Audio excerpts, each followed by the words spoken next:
I started trading with real money when I was 17 that year in high school and lost my entire life savings in that first year. What I think is so cool about it, it's so simple, but I guess simple is what scales, right? Yeah, we want to get to 2 million a month just with this one product. We started December of 2020. The full first year we did 100K in revenue. Yeah. The full first year. So we scaled from 10K a month to 820 cash collected in like 16, 17 months. 16, 17 months. That's crazy, man. That's really, really crazy. So today we'll talk about how we did it. And I think what's even crazy about this whole thing is like you did it all with Instagram direct messages, right? Yeah. So we spend a lot on influencer marketing, but our whole funnel is bringing people through our DM sequence and sending them to our high ticket funnel and booking calls. Last year of high school, I was in an economics class where we had a stock market trading simulation game. So it was just like trading with fake money. And I just loved it. And I started trading with real money when I was 17 that year in high school and lost my entire life savings in that first year. And ultimately started doing DoorDash and Uber Eats to save up money to fund my next trading account. And after some time, I started to do well. And I was a freshman in college, my first year in college, when I started to do, I think I had my first 20K month, which I thought was just a cool side hustle. It wasn't something that was the same consistent income every month to the point where it's what I wanted to do for a living. I knew that I wanted something consistent, maybe a little bit safer. And so I thought it was just something cool. And then this was the first inflection point where I had a really good friend call me on Black Friday of 2020. And I had known that he was selling sports picks on Instagram, right? It's a pretty big industry, selling sports picks.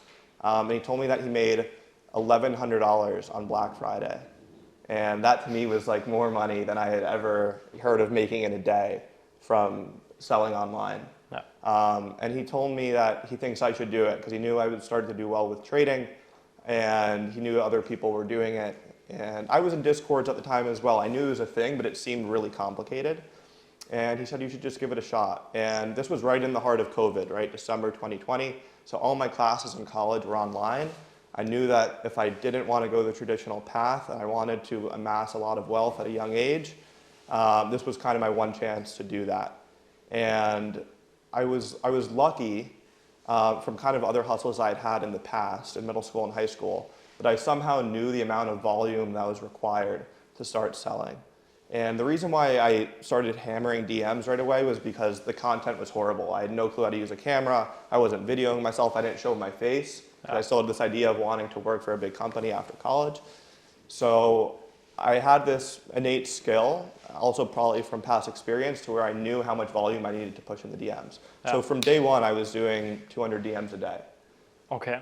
And but how did you get the direct messages? Like inbound or outbound? Outbound. You did outbound messages? Yeah. Oh, wow. So I would follow like 800 people a day. Yeah. I would follow people that followed another options trading page. Got it. And I would just DM a couple hundred people a day. Yeah. And I think the second full month I did 10K. Oh, wow. Just from like outbound messages, cold. Yeah. So I was selling like 2 to 3 people a day on $100 a month. That's what on it was. $100 a month. Oh, wow. Yeah. Yeah. Okay. Yeah. So yeah, I sold like 100 people on $100 a month. And I thought, this is amazing. All I'm going to need to do is keep doing this for 6, 7, 8 months and I'll have hundreds or thousands of people paying me $100 a month, recurring revenue. And yeah, I remember telling people it's going to be like Netflix, they just have this massive amount of recurring monthly subscribers and that's what I'm going to do. And the program wasn't amazing, right? I was just sending out my trades on Twitter every day.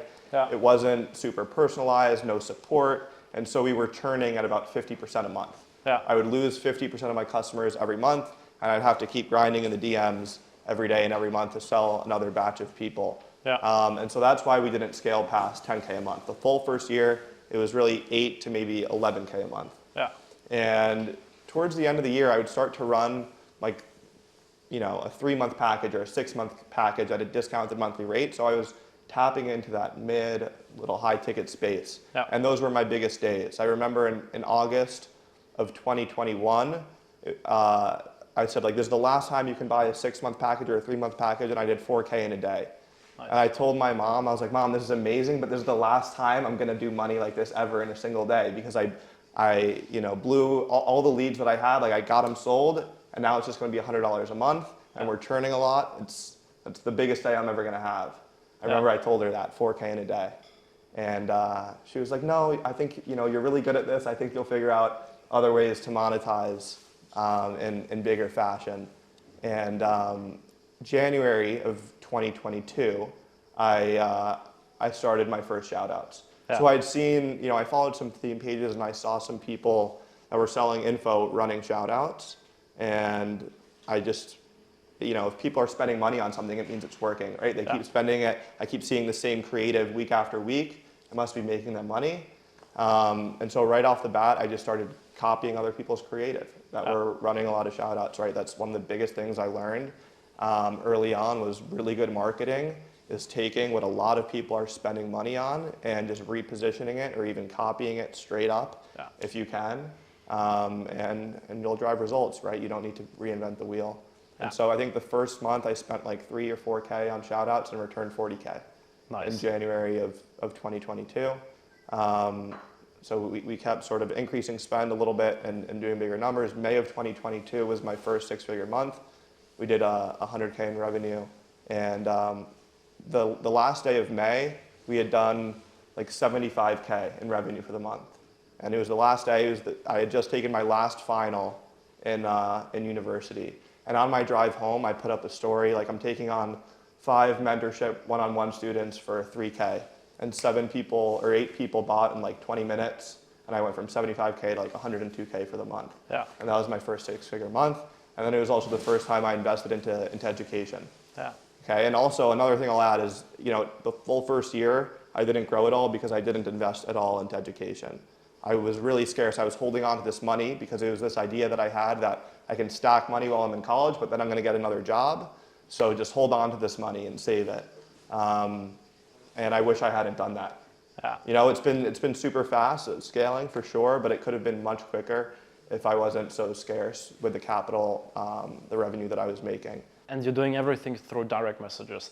So how exactly does that work? Yeah, so instead of making the call to action, click link in bio, for the longest time, we did comment keywords. So comment video, and I'll send you this 23-minute video that teaches you blah, blah, blah. Very recently, we've just been getting banned in a significant way from doing outbound DMs, as well as there's this new feature on Instagram that doesn't even put outbound messages into requests. I think it's putting it in hidden.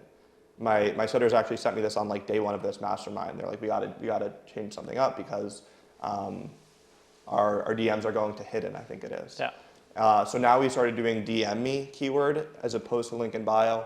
And I think this works really well for us for a couple different reasons. One, I don't think our VSL is as good as say yours or Phil's. And so when we can handhold them through every step of the process over DMs and stay on top of them after we've sent them the video, we're just converting at a much higher rate. The other thing I've noticed, and I don't want to go against anything you guys are teaching and saying, but from my personal experience with our page, when we're doing the call to action is click link in bio, we get 50 to 100% minimum less opt-ins, fewer opt-ins. Yeah. And the reason I think that is because, specifically with comment, it's just much lower friction. Instead of asking someone to click your profile and then click a link in your bio, all you're telling them to do is to click that little comment button and comment a word, and they can keep scrolling, right? All they want to do is keep scrolling. And you're asking them to stop the pattern that they're in and take on a couple different actions. So it's just the lowest friction, and I feel very strongly that if you're doing 30K a month, 50K a month, 100K a month, 300K a month, everything should be comment CTA. The one thing, and I think this is why maybe you guys don't teach it, is certainly you're structuring your business in a way that sort of caps out with that structure at where we're at now. Right? It does hit a point where we can't have that many more appointment setters logged into our Instagram account, and we're getting banned on outbound. So we repositioned to message me. Yeah, what's up? What was again the reason why you don't use a plugin like ManyChat or something that's even native to Meta? Business Suite, I think. Yeah, it lags like crazy. Yeah. The saved replies aren't as seamless. So like we're bringing on 2 more appointment setters now, and they're just going to be on high level and meta. They're not going to log into the Instagram. But still, with the amount of messaging volume that you'll ultimately get to, even if it can keep working for us for now, ultimately link in bio is just less hassle and more scalable. But I think the quickest path to 500, 800, wherever, is comment CTA or, comment CTA, I would say. Yeah, Just the lowest friction. Got it. And for the DM process, like what does it look like? People comment something like start, what happens then? Yeah, so if they comment start, we'll say, hey, just saw your comment on my post.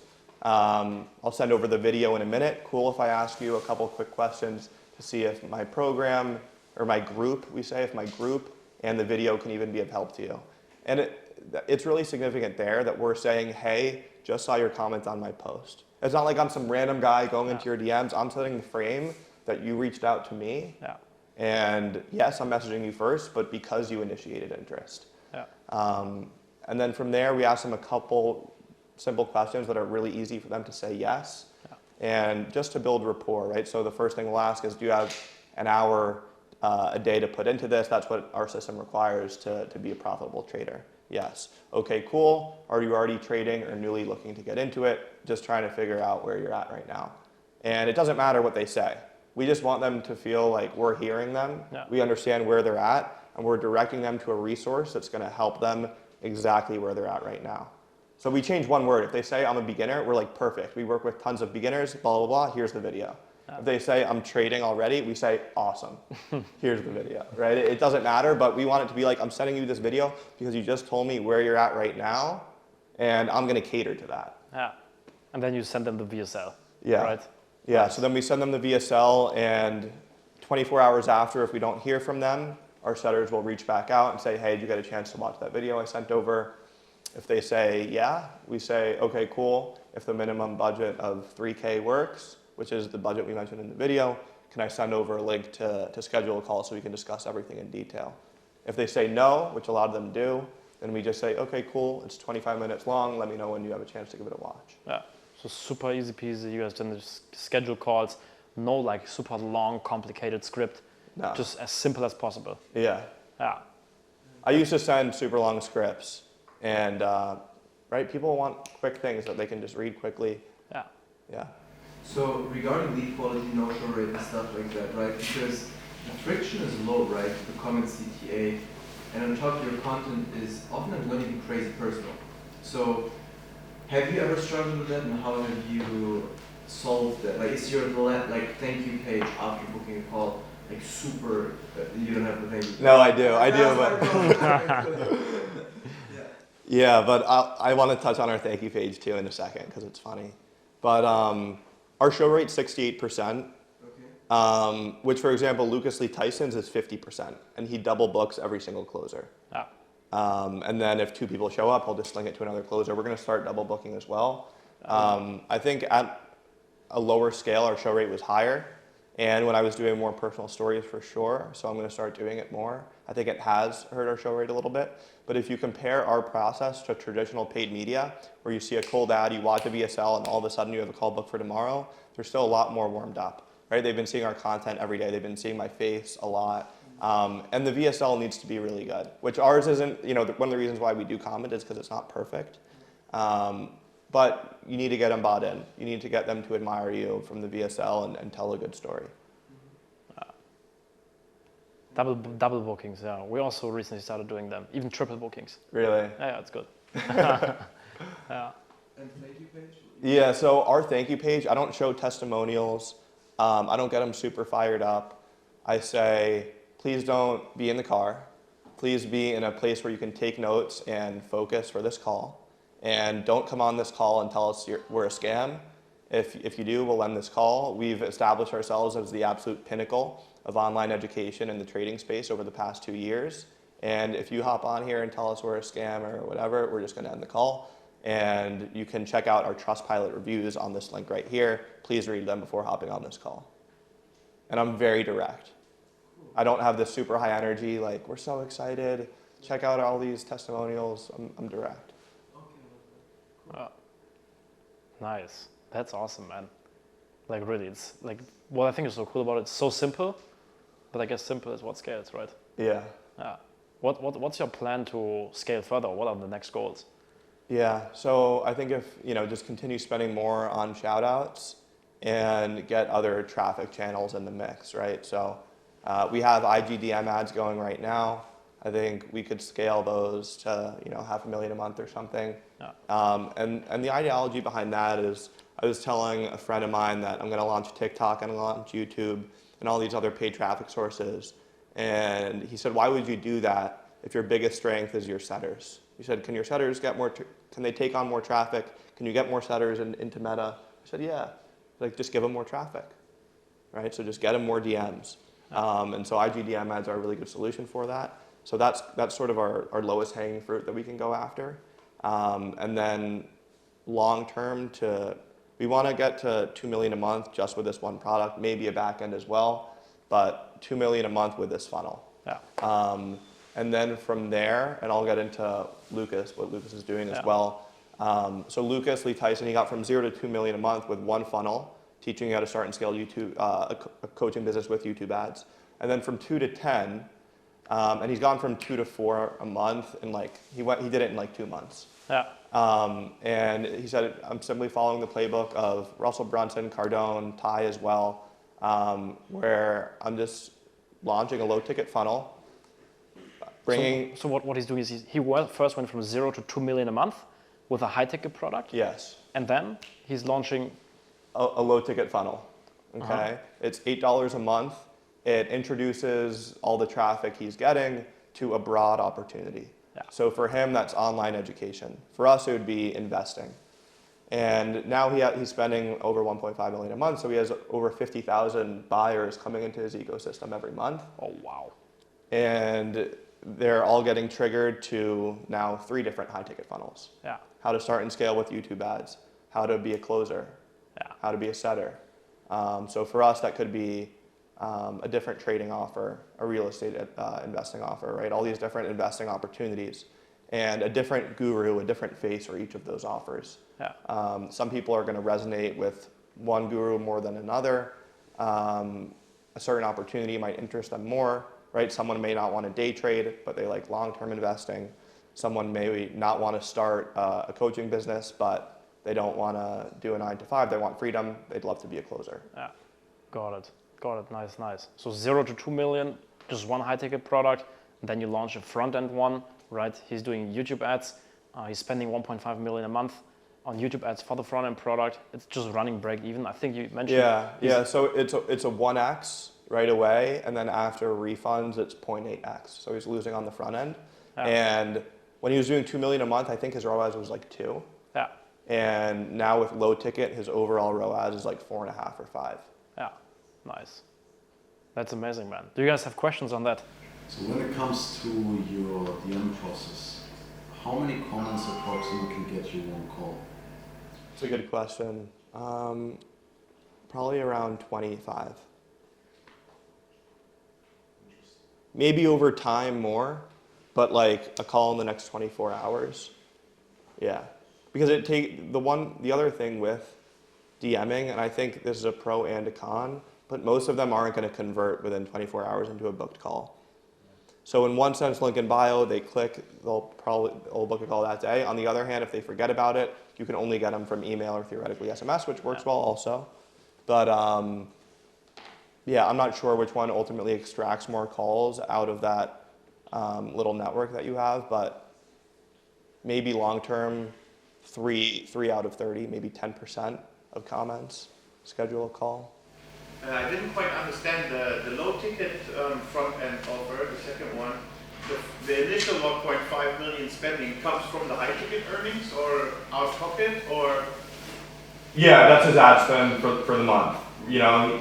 Since doing 2 million a month for a bunch of months. That needs to be, and then ideally it will finance itself besides these recharges basically after the first initial. So the way how it works is, his friend first had one offer, high ticket. He scaled it from 0 to 2 million a month, right? And then the game plan to get to 10 million a month is that he launched a new offer. He had still this high ticket one, in front of it, he put a new offer, and then instead of running the ads for the old one, he ran the ads for the new one. Okay, so that was my question. If he was running parallel and had like a double spending for that month, or he just like redirected the same earnings to the other offer new one? Yeah, so 80% of the spend, from my understanding, is allocated to low ticket. He's still spending a small amount on the high ticket funnel, but really all the traffic to all the high ticket offers are from his ecosystem that he's acquired from running tons of ads on the low ticket funnel. Stops completely running ads for the high ticket. Yeah, but the reason for that is now people buy the front end one, right? The low ticket one, he gets 50,000 buyers every single month, and then they get emails, retargeting ads, this and that on the high ticket. So he upsells them from the low ticket into the high ticket. Yeah. So I want to ask you directly because I'm currently using a DM funnel as well, right? And we have this more complicated script like building report and so on, and it's working fine for us. But what I have seen now that we increase the volume or conversion drops drastically. Like we have been doing 6.3% of all the DMs to book calls, inbound DMs, and now we're currently doing only 2%. So it dropped drastically, but our returns are still the same, like still like 6x. Yeah. How much have the call bookings increased though? They increased as well, like with the ad spend, like it's the same return. Yeah, then that's fine. Okay. Then I wouldn't see, like, I don't even know our exact metrics. If you're making more money and you're booking more calls, then just keep spending more. So you wouldn't recommend testing that for me, like because it's simpler and more scalable maybe? You could test it. Because I think with the like You have a VSL? yeah. Yeah. We use the VSL, like we just built a little bit of reports, dig into pain points, send them in the VSL, yeah, and then they fill the application and book the call if they qualify. I would still test something shorter, yeah. And comments, not DM. Even though the new feature. I would have your setters check, because a lot of time Meta will test certain features on certain accounts. No, I got it as well, for sure. You've seen it? Yeah. Yeah, then screw it. Just go DM me. Yeah. How does the team structure look like? Yeah. So that's another interesting piece. So all our setters are VAs. And then we have the setter manager, who I mentioned was my first appointment setter. And the setting team collects 5% of cash. And everyone else's, since they're all VAs, they're paid hourly. Their pay comes out of the appointment setter's 5%, essentially. Yeah. So he's getting 5% minus all of their salaries. Okay, got it. So you have one manager on the top, he's getting 5%, right? But then he has to pay all the other sellers. Yeah. And I think you mentioned they come from the Philippines, Yeah. right? Yeah. And I can walk through that hiring process too if you guys would like. So we use onlinejobs.ph. We have our content designer is there, our ops person for Go High Level, and all the VAs for all the setters, customer success as well. They've all come from this site. And what we do is we put up a basic job listing. You'll get hundreds of qualified applicants in a day. And I have a VA sift through all the applications and select the 50 women with the best English or that are most, that she feels would be best. And we do women because they're just much better at tasks. Men often get sloppy and distracted and, they want to start other side hustles and things like that. And by the way, we had Western Americans, Europeans, appointment setters for a long time, and they were just, so sloppy. They would take days off without telling us. Whereas we found that the Filipino female VAs are just much more focused, much more ambitious to earn money. So we have a VA select the 50 best female applications, and we bring them to a group interview on Zoom. The first 10 or 15 minutes or so. So there's going to be a drop-off of probably around 10. So 40 will show. And I'll ask them a series of questions like, can you work 7 days a week, 12 hours a day during US hours? Raise your hand if yes. Like on Zoom, raise your hand. Okay, cool. If you didn't raise your hand, you can hop off the Zoom call. And we ultimately give them a day off. But the reason I say 7 days is just because I want to see how ambitious they are. And so by by the end of all these questions, I'll say, would the pay be good for you? We pay them $2 or $2.50 an hour, depending on the VA. Is there any incentive structure for the sellers, or is it literally just the VAs that you give? Yeah. For the setter manager or for the setters overall? They do get bonuses if we had a record month, if their call bookings are record, something. Is that fixed? Like, do they know before, or you just? Yeah. The setter manager incentivizes them. He'll say, if we can 1.5x our call bookings this month, you'll get XYZ bonus. Yeah. So ultimately, after asking them a series of questions, I'll ask, there's going to be like 20 remaining at this point on the Zoom call, and I'll have them each talk for 30 seconds, talking about their experience, just so I can sort of determine their level of competence. And then I'll invite 4 to 5 back for a second round interview. And the second round interview, again, you'll have some drop off. So you'll have 5 people come and 3 will show up. So again, every time you're funneling down into competence, into ambition. So you'll end up with the 3 most competent people from that initial list of, call it 250 applications, right? You got rid of 50% that were men. Then 40 showed up, so you got rid of 10 that weren't ambitious enough to show up. Then you ask a series of questions that determine their level of ambition and competence, and now you get it down to 10 or something. You invite 5 back, 3 show up. So you're all along funneling for competence and ambition. And then we'll just ask them more about, for example, why are you cool with working US hours? Why are you cool working 7 days a week? And they'll give you their why, right? Because it's a lot that they're sacrificing. And there's an abundance of them that have this level of ambition, but you want to really get their why. You want to make sure they won't be doing any other jobs, because a lot of VAs will work multiple jobs. So you want to make sure that this is their sole focus. They'll be ready to go. What's the KPI of DMs per day? Do you know? We don't really have one because it depends on traffic that posts are generating. But if they can do any outbound, then we'll have them do 30 an hour on people that follow us. Got it. Okay, nice. That's great for the hiring. Love it. You guys also did outbound messages, right? So you just messaged like new followers? Yeah, same exact script. Just, hey, instead of saying, hey, just saw your comment on my video, thanks for the follow. Yeah. And then same exact thing. And then you do 30 per hour outbound messages. Yeah. And you can potentially find some issues with that if you're just doing a ton of DM volume, and you can just go down to 20. Got it. So 30 an hour, that means you're doing like 300, 600. 24 hours a day, so it's like 700. 700, yeah.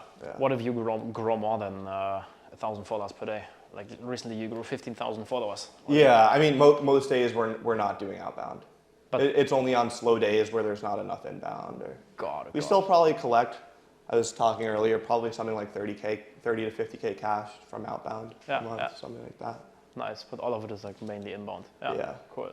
And do you have any like follow-up systems and processes or do the VAs have them? Like, do they follow up after 1, 3, 5 days or something, or just nothing? So we 24 hours, 72 hours, and then a week, and every single week. Yeah. And if we have 2 unanswered DMs, we'll just unsend. We go to do another follow-up, we'll unsend the last 2. Because we don't want it to see, if they finally open it, whatever it may be, we don't want them to see this guy's just DM'd me 9 times in a row. Yeah. Why is he so desperate? Yeah. Right? So we'll unsend all the other messages and just keep hitting them with the same thing. If they say fuck off, that's the only time we'll stop messaging them. Yeah. And how do you keep track of like the follow-up systems? Do your DMs, the VAs, do they have their own tracking and enter every single username? Or do they just scroll down in IG? Like, how does it work? Yeah, they do have a spreadsheet that they developed. The setter manager developed it. I haven't even seen it, but it's a Google sheet. I know that for sure anyone that gets the link sent to them is noted. Anyone that gets a call booking link sent to them. And I think we've started to do literally everyone that's ever answered us. Yeah, got it. Then they can just go inside and they can follow up. There's probably like a date or something in there. Yeah, makes sense. Okay, that's cool. Nice. Any questions on that, guys? So you just said call booking, so you just sent them a video and then they hit you back or what? Yeah, so a lot of times we'll say after 24 hours, hey, you get a chance to watch that video, and they'll just say, yeah. So we'll say, okay, cool, awesome. So, and do you have like on the website where you have the video or something? Yeah, of that should course. message you back or like an application button? Yeah, application button, then right to book a call, but a lot of them are just like, yeah, I watched it. We're like, okay, great. If all sounds good, can I send over a link to schedule a call so you can discuss in detail? Yeah. So you said you basically maxed out Instagram with the status, right? So how many hours are they working? How many are working the same inbox? And do they all get assigned a chat, or do they? Is it just like whatever when someone replies, like just whoever's their address? Or like how does that work? Yeah, so we'll have one person just doing, when it was comments, all outbound from the comments and responding to each comment. And that was what they were doing exclusively. Now we have just one person responding to all inbound DMs. So they're just initiating conversation. Then someone else is doing all ongoing conversation. So any replies we're getting, one person is handling, and then one person is doing follow-up. And one the comments. Yeah, now that we're not really doing comments, Yes, got it. people are still commenting even though it's DM me. So one person is doing responding to all inbound and outbound from comments. Yeah. And then one person all ongoing conversations, one person follow-up. And it's like 24 hours, or Yeah. We have them switch every 2 hours, switch roles, so they're not doing the same thing for 10 hours. They're 10-hour shifts. But yeah, we'll always have someone that fills in those 2 hours. There's not a single point throughout the day where we don't have someone working.